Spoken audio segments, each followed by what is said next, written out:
ఈ వెంకమ్మను ఈశ్వరమ్మ వచ్చి, స్వామి మీరు ఏమైనా జరగండి, ఎటువంటి పద్ధతులైనా జరగండి, కానీ పుట్టపర్తి మాత్రం వదలకూడదు అన్నారు. வெங்கம்மாவும் ஈஸ்வரம்மாவும் வந்து, சுவாமி நீங்கள் எதை வேண்டுமானாலும் செய்யுங்கள், எங்கு வேண்டுமானாலும் செல்லுங்கள், ஆனால் புட்டபர்த்தியை மட்டும் விட்டு போகாதீர்கள் என்று అప్పుడు నేను வேண்டினர். ఆమెకు మాట ఇచ్చాను, அப்போது நான் அவருக்கு வாக்கு నేను கொடுத்தேன். పుట్టపర్తిని వదలను, நான் புட்டபர்த்தியை விட்டு போக மாட்டேன், నేను ఇక్కడే ఉంటాను.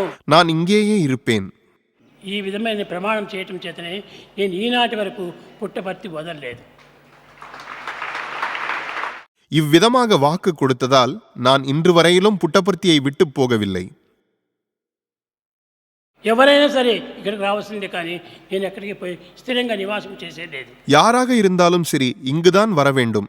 நான் எங்கு சென்றாலும் அங்கு நிரந்தரமாக தங்கியதில்லை. కనుకనే ప్రతి దానికి కూడా అవతార తత్వం అంటే పుట్టిన స్థానాన్ని వదలకూడదు. எனவேதான் அவதார தத்துவம் என்றால் பிறந்த இடத்தை விடக்கூடாது. ఇక్కడ ఉన్నటువంటి చెట్టుని తీసి ఇంకో దగ్గర నాటితే అక్కడ కొంతకాలం చావచ్చును, బ్రతకవచ్చును. இங்கிருக்கும் செடியை பிடுங்கி வேறிடத்தில் நட்டால் அது சிறிது காலம் வாழலாம், வாழாமலும் போகலாம். సత్యసాయి బాబాదని అక్కడ ఇక్కడ పెట్టి ఉంటే ఇది బ్రతికేటువంటిది కాదు. சத்யசாயி பாபா என்னும் செடியை அங்கும் இங்கும் என மாற்றி வைத்தால் ఎక్కడ அது உயிர் పుట్టిందో பிழைக்காது. అక్కడే పెరగాలి. ఇది அது எங்கு பிறந்ததோ அங்கேயே வளர வேண்டும்.